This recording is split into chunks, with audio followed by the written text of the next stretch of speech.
Yo, what's up guys? For today's video nga pala, nandito tayo ngayon sa San Pablo guys. Hindi ko lang sure kung bandang San Rafael na to guys, pero San Pablo, Laguna. Galing tayo sa Bato Spring guys. Pag nasa San Pablo na kayo guys, pag pauwi kayo or papunta, marami kayong madadaanan na mga stainless dito guys. Mga stainless na panluto, yan, mga pang steamer, pang sandok, pang strainer, wok. So maghanap nga pala tayo ng mga kakailanganin natin dito sa pagluluto guys. So sira na nga pala yung lutuan natin sa bahay guys, yung wok natin. So yung non-stick natin, sira na yung hawakan, ganyan.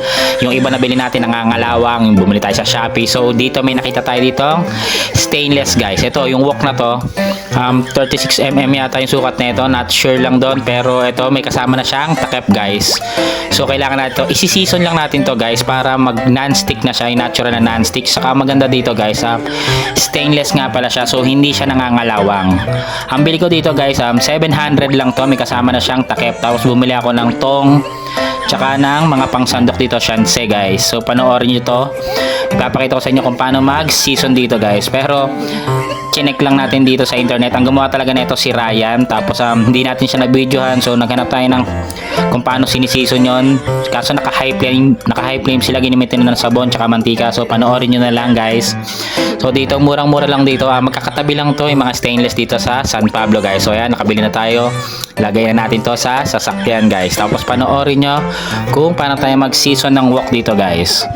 So ganito lang yun guys, sa mga restaurant ginagawa to, sa mga hotel, pwede rin naman sa bahay guys. Kahit hindi high flame yung magamit nyo, hindi high pressure yung flame, kahit sa bahay lang okay lang. Medyo mag-uubos lang kayo ng gasol yan, lagyan nyo lang sa konting salt yan, painitin nyo lang, tapos banlawan nyo.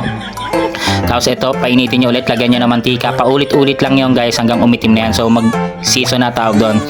Ito nga pala yung kinalabasan guys, depende yung kung malakas yung pressure nung paggamit nyo or sa pagsisison nyo.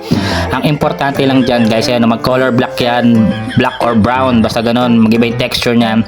So magiging non-stick na yan guys. So ayan na yung natural na non-stick na, hindi na rin yung mangangalawang kasi stainless yan guys. So yung mga nabibili natin, yung ibang ano natin na yung nangalawang na. So ito maganda to, ayan, testingin na natin. Pinagprituhan na agad natin to ng mantika guys. So ayan, lempo, mantika. So ang ganda, hindi na siya nadikit. So kahit itlog yan, mag fishball ka dyan, kikiam, prito ka dyan, hindi na siya didikit. Basta lagyan nyo ng konting mantika, non-stick na siya. Tapos bumili tayo sa Shopee nito, ito pang linis no, na brush, pang brush to, kitchen brush. So pang sa mga brush ng wok to guys, tubig lang, tapos kisisin nyo lang yung nadikit. Yan, pwedeng ano sa resto, di na sinasabunan, sa huli na sinasabunan yon. Isisin nyo lang yung mga tubig-tubig niya, matanggal dikit-dikit. So ayan, tapos gusto nyo, isisin nyo na lang ulit guys. So hanggang dito na lang, salamat, bye bye, thank you for watching, pa-like and share.